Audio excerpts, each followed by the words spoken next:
परम श्रद्धास्पद आचार्य प्रवर के चरणों में वंदना।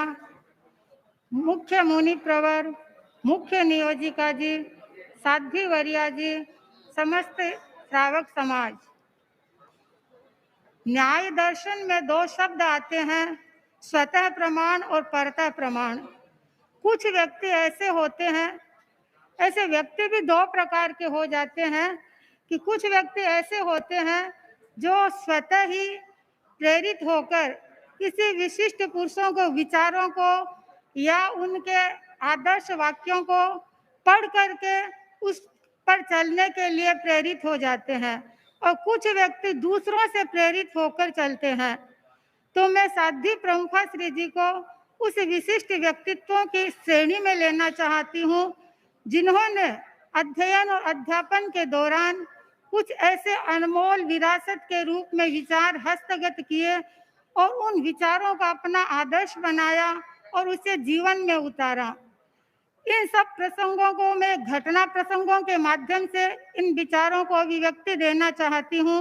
एक नहीं अनेक घटना प्रसंग मेरे सामने है, लेकिन समय की सीमा को देखते हुए मैं केवल एक घटना प्रसंग के मात्र से साध्वी प्रमुखा जी के व्यक्तित्व के बारे में कुछ कहना चाहती हूँ।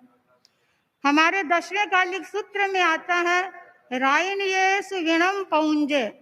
जो रत्नाधिक होते हैं उनके प्रति विनम्रता का व्यवहार करना चाहिए। मैंने देखा साध्वी प्रमुखा जी के जीवन में विनम्रता उत्कृष्ट कोटि की थी।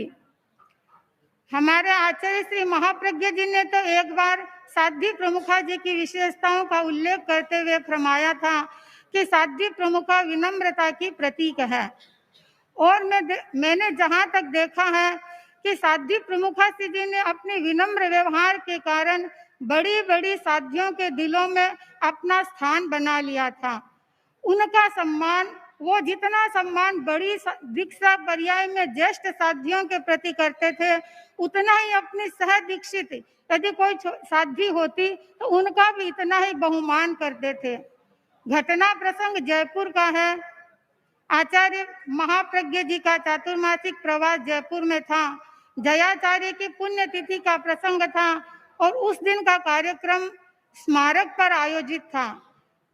आचार्य श्री महाप्रज्ञ जी सहसंग वहां पर पधारे, प्रोग्राम किया और दूसरे दिन पुनः अणुविभा पधार गए।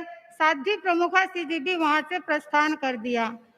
जैसे ही हमारा ठिकाना आया, साध्वी प्रमुखा जी आगे पधारने लगे तो मैं साथ में थी। मैंने कहा, महाराज आगे कहाँ पधार रहे हैं? तो साध्वी प्रमुखा जी ने फरमाया कि साध्वी श्री सुधा श्री जी मास्टर जी को वंदना करनी है, सुख परीक्षा करनी है।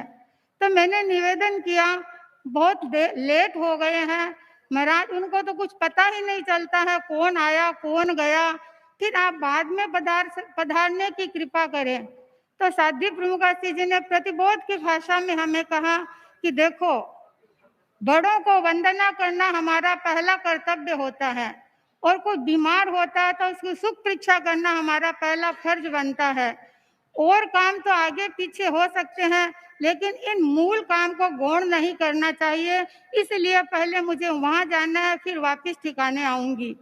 तो मैं उनकी यह बात सुनकर इतनी प्रभावित हुई कि आज हम तो कोई होते तो बोलते भी उन महाराज को बीमार है, फिर बाद में जाके वंदना कर लेंगे। लेकिन साध्वी प्रमुखा जी ने उनको वंदना सुख परीक्षा किए बिना मुख में पानी भी नहीं लिया। तो मैं उनकी इस विशेषताओं को देखते हुए मैं सोचती हूँ कि मेरे में भी उनके गुण संक्रांत हो।